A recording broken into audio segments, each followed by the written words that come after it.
سلام، له خورشید د 1 بجې خبرونو ته ښه راغلاست. د سولې په اړه د سیمه ییزې اجماع په چارو کې د ولسمشر ځانګړی استازی او د سولې عالي شورا د دارالانشا مشر نن سهار المان ته ولاړ. محمد داوودزی به په دې د ورځني سفر کې د المان له لوړپوړو چارواکو سره د افغان سولې په اړه خبرې اترې وکړي. د سولې عالي شورا ویان غفور احمد جاوید زیاتوي ښاغلی داوودزی به تر هغې وروسته هند ته په 3 ورځني سفر ولاړ شي او د هغه هیواد د بهرنیو چارو له وزیر سربیره له نورو چارواکو سره هم د افغانستان د سولې او د سیمې د رول په اړه هم خبرې وکړي.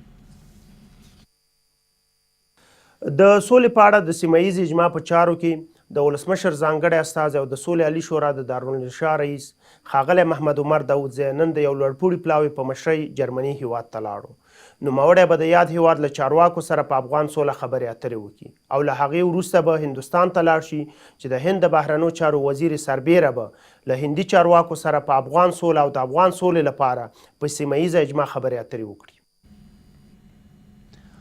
15 طالبان د کندوز په چاردرې ولسوالۍ کې په خپل منځ چاودنه کې ووژل شول. د کندوز د رسنیو دفتر مسؤلین وایي دغه پیښه نن سهار هغه مهال رامنځته شوه چې دوی غوښتل یو بشکۍ میندې یادې ولسوالۍ د لارې په اوږدو کې ځای پر ځای کړي، خو تر هغې مخکې وچاودېد.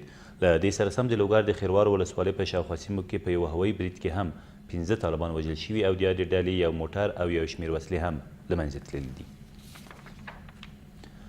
7 ماشومان د غزني په مقر ولسوالۍ کې په یوې میین چاودنه کې ووژل شول. د غزني د والي ویاند وایي په دغه پیښه کې چې تېره ورځ یادې ولسوالۍ په چمبرانو سیمه کې رامنځته شوې 2 نور ماشومان هم ټپیان شوي دي.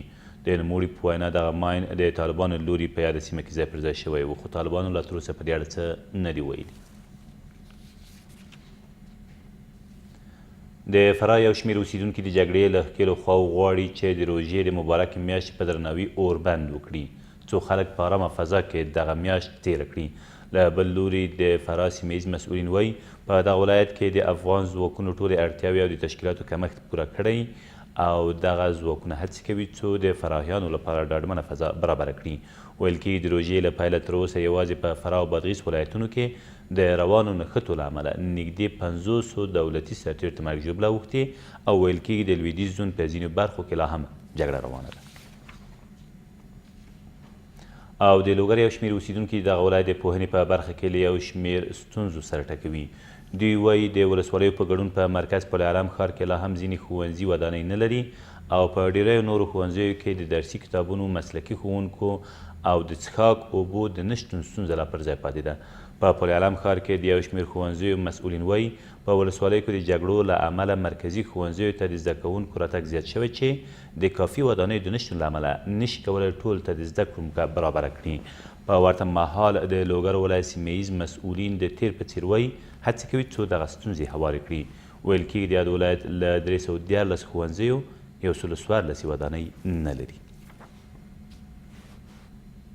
دا تر دې مهاله وروستي خبرونه، تر بیا مو الله امان.